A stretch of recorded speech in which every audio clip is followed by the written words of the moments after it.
Bismillahirrahmanirrahim. Assalamualaikum warahmatullahi wabarakatuh.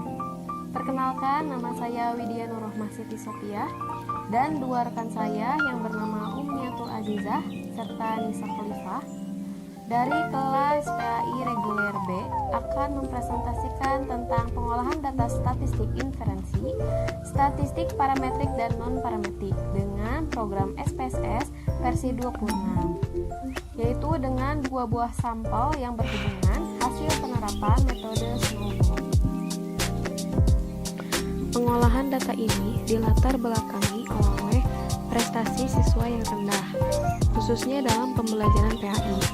Maka, guru mencoba menerapkan model pembelajaran snowball throwing yang dianggap mampu meningkatkan hasil belajar siswa. Menurut Widodo, metode pembelajaran snowball throwing ini merupakan modifikasi pembelajaran dengan teknik bertanya yang menitik beratkan pada kemampuan siswa dalam merumuskan pertanyaan yang dikemas menjadi sebuah permainan menarik, yaitu saling melemparkan bola salju yang berisi pertanyaan kepada semua teman.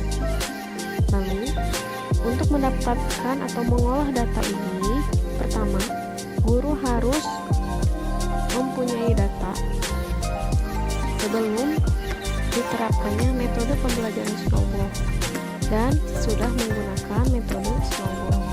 Lalu data tersebut disusun dalam tabel seperti ini.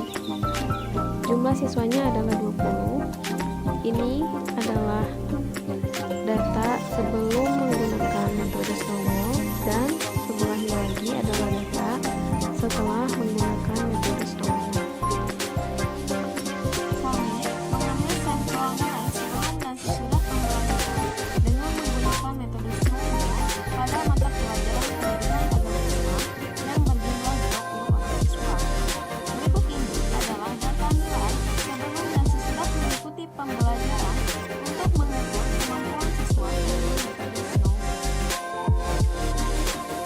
Berdasarkan tabel berikut, data skor sebelum dan sesudah menggunakan metode snowball adalah berdistribusi normal karena semua nilai sig pada Kolmogorov Smirnov sebelum dan sesudah snowball adalah lebih dari 0,05.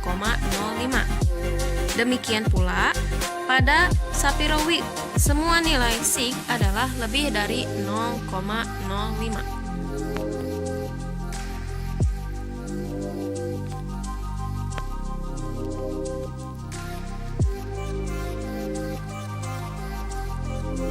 Sebaran data skor sebelum snowball dan sesudah snowball adalah sebagai berikut.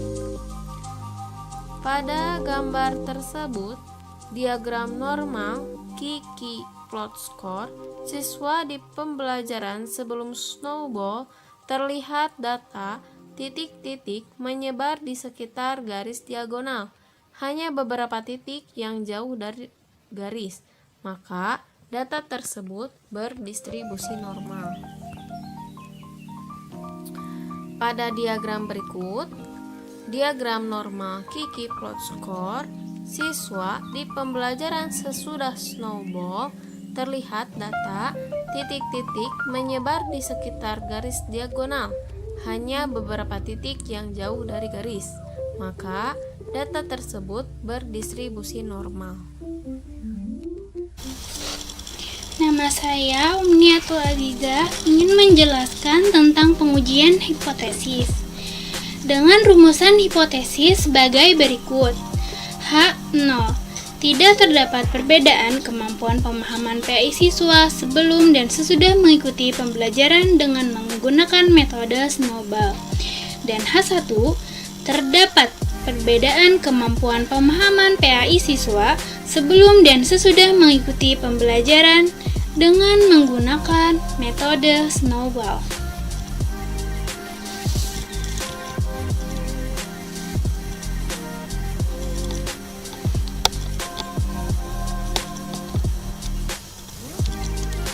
Selanjutnya, ini adalah hasil dari SPSS 26 tentang Paired Sample Statistic. Nah, dari data di atas terlihat ringkasan statistik dari kedua kelompok sebelum dan sesudah penerapan snowball. Kita fokusnya ke mean atau ke rata-rata. Nah, sebelum diterapkannya snowball, mean-nya adalah 67,5. Dan sesudah diterapkannya snowball adalah 82,2.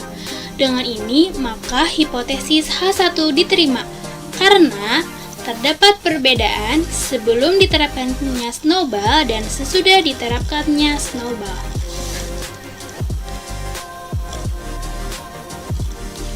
Nah, adapun hubungan atau korelasi antara kedua variabel tersebut, kita bisa lihat hasil perhitungan dari SPSS 26. Fokusnya korelasinya yaitu 0,47 dan sigmanya 0,048. Kita akan bahas dulu berdasarkan hasil korelasi antara kedua variabel menghasilkan nilai sig sebesar 0,048. Nah, hal ini menunjukkan bahwa antara kedua variabel tersebut terdapat hubungan. Untuk membuktikan kehubungan kekuatannya, maka dari nilai korelasi yaitu 0,447, kita bandingkan nilai korelasi tersebut dengan rentang yang ada di bawah ini. Perhatikan tabel berikut ya. Ada koefisien dan kekuatan hubungan. Apabila koefisien 0,00, maka kekuatan hubungannya tidak ada hubungan. Apabila koefisien 0,01 sampai 0,09, hubungannya kurang berarti. Apabila koefisien 0,10 sampai 0,29, hubungannya lemah. Selanjutnya 0,30 sampai 0,49 hubungan moderat. 0,50 sampai dengan 0,69 hubungannya kuat. 0,70 sampai 0,89 hubungannya sangat kuat. Nah, yang terakhir yaitu koefisiennya lebih dari 0,90, maka kekuatan hubungannya yaitu hubungan yang mendekati sempurna.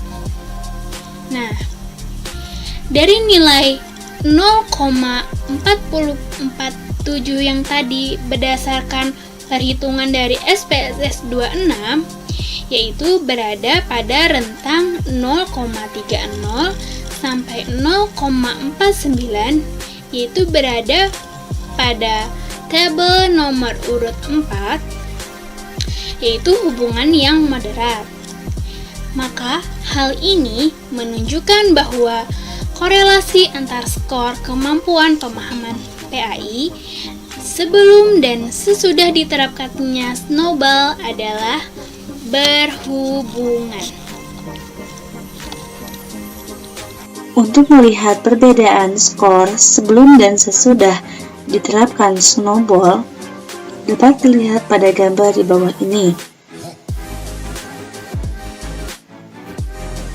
Nilai signifikansi atau Toutailet itu memperoleh skor 0,00. Kemudian, penentuan hipotesis teruslah berdasarkan jika nilai signifikansi itu lebih besar dari 0,05, maka H0 diterima. Jika nilai signifikansi kurang dari 0,05, maka H1 diterima.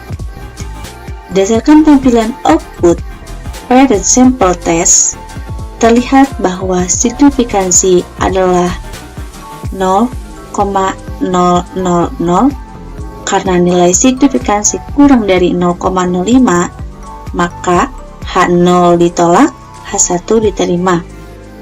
Sehingga dapat disimpulkan bahwa adanya perbedaan kemampuan pemahaman PAI siswa sebelum dan sesudah mengikuti pembelajaran dengan menggunakan metode snowball.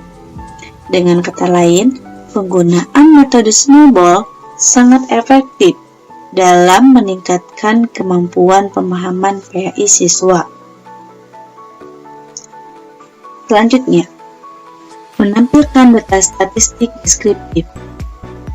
Berdasarkan tabel deskriptif statistik memperlihatkan bahwa skor-skor siswa sebelum belajar dengan snowball adalah: yang pertama, bisa dilihat nilai minimum memperoleh skor 55, sedangkan nilai rata-rata memperoleh skor 67.50, standar deviasi 8029, sedangkan setelah belajar dengan menggunakan metode snowball adalah nilai minimum 70.00, nilai rata-rata 82.25, standar deviasi 6781. Selanjutnya, di sini ada tampilan histogram. Di sini terlihat bahwa sebelum menggunakan snowball throwing, yang mendominasi nilainya adalah 60 dan 70. Sedangkan sesudah menggunakan snowball throwing, bukan lagi 60 dengan 70, akan tetapi 90, 85, 80.